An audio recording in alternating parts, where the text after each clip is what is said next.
SSC 2026 ব্যাচের শিক্ষার্থীরা finally কিন্তু তোমাদের রেজাল্ট প্রকাশের ডেটটাও ফিক্স হয়ে গিয়েছে। তোমরা দেখবে কি তোমাদের ওয়েবসাইটটা কিন্তু ডাউন হয়ে যাবে, কারণ সেখানে লাখ লাখ শিক্ষার্থী একসাথে রেজাল্ট দেখতে ঢুকবে, তখন কিন্তু পুরো ওয়েবসাইটটা ডাউন হয়ে যাবে। তখন কিন্তু তুমি খুব সহজে একটি মাধ্যম থেকে তোমার রেজাল্টটি দেখে নিতে পারবে, সেটা হলো এসএমএস এর মাধ্যমে। অর্থাৎ তুমি বোর্ডে এসএমএস পাঠাবে, বোর্ড কর্তৃপক্ষ তোমাকে পরবর্তী এসএমএস এর মাধ্যমে তোমার রেজাল্টটা জানিয়ে দিবে। এই স্ক্রিন দেখতে পাচ্ছ, এরকম ভাবে কিন্তু তোমরাও তোমাদের রেজাল্টটা দেখে নিতে পারবে। সেটা কিভাবে, সেই প্রসেসটা তোমরা এখন দেখে নাও। সবার ফার্স্টে তোমরা তোমাদের ফোন থেকে মেসেজ অ্যাপে চলে যাবে।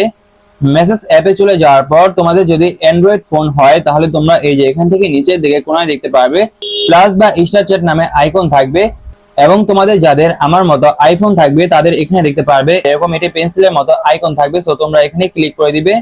এখানে ক্লিক করার পর দেখো এখানে আমাদের একটি নাম্বার টাইপ করতে হবে। তোমরা এখানে নাম্বারটা টাইপ করবে 16,222 16222, অর্থাৎ 16,222 16 দেওয়ার পর 3টা 2। এই প্রসেসের রেজাল্ট দেখতে হলে তোমাদের ফোনে কিন্তু সর্বনিম্ন 3 টাকা থাকতে হবে, কারণ আমরা যখন মেসেজটা পাঠাবো তখন কিন্তু তারা 3 টাকা কেটে নেবে। এখান থেকে বোর্ডে আমাদের একটি এসএমএস পাঠাতে হবে। সো আমরা এসএমএসটি কিভাবে পাঠাবো, আমরা ফার্স্টে এখানে লিখবো এসএসসি,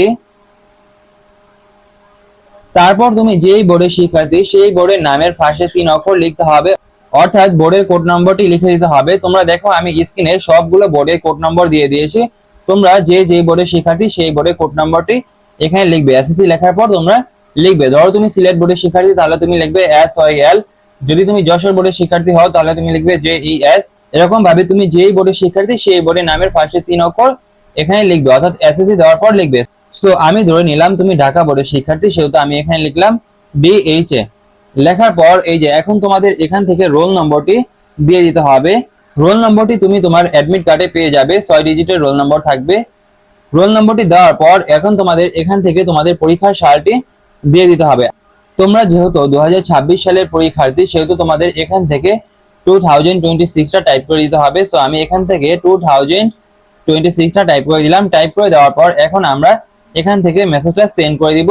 সেন্ড করে দেওয়ার পর পরবর্তীতে দেখতে পারবে এই যে এরকম একটি এসএমএস এর মাধ্যমে তোমার রেজাল্টটা জানিয়ে দিবে।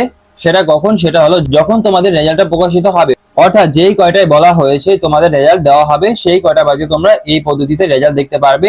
স্ক্রিনে যা দেখতে পারলে আমি যেই রেজাল্টটা দেখাইলাম এই রেজাল্টটা একটা নমুনা রেজাল্ট শিট। সো এই সহজ প্রসেসের মাধ্যমে তোমাদের রেজাল্ট যেই কয়টা বাজে দিবে সেই কয়টা বাজে কিন্তু তোমরা রেজাল্টটা দেখে নিতে পারবে, এবং মার্ক সহকারে কোন বিষয় কত নম্বর পেয়েছো স্ক্রিনে দেখতে পাচ্ছ। এরকম রেজাল্ট কিভাবে দেখবে সেটা নিয়ে কিন্তু আমি খুব শীঘ্রই আরেকটা ভিডিও আপলোড করব। তোমরা সবাই আমাদের এই ইউটিউব চ্যানেলটিকে অবশ্যই সাবস্ক্রাইব করে রাখবে। সাবস্ক্রাইব করে রাখলে তোমরা ওই ভিডিওটি সাথে সাথে পেয়ে যাবে। এবং তোমাদের রেজাল্ট দেখা থেকে শুরু করে বেশ কিছু সামনে প্রসেস রয়েছে, অর্থাৎ কলেজ ভর্তি আবেদন। তোমাদের কিন্তু কলেজ ভর্তি আবেদনটা অনলাইনে করতে হবে, এবং কিন্তু তোমাদের যাবতীয় সকল কার্যক্রম অনলাইনে করে তারপর কিন্তু তোমাদের কলেজে যেতে হবে। এবং তুমি যে কলেজে ভর্তি হবে, কলেজে ভর্তি হতে টাকাটাও কিন্তু তোমার অনলাইনে পে করতে হবে। সো সকল প্রসেসের ভিডিওগুলো পেতে আমাদের ইউটিউব চ্যানেলটিকে অবশ্যই সাবস্ক্রাইব করে রাখবে। তাহলে আমি এই ভিডিও থেকে এখানেই বিদায় নিচ্ছি, দেখা হবে পরবর্তী ভিডিওতে। আল্লাহ হাফেজ।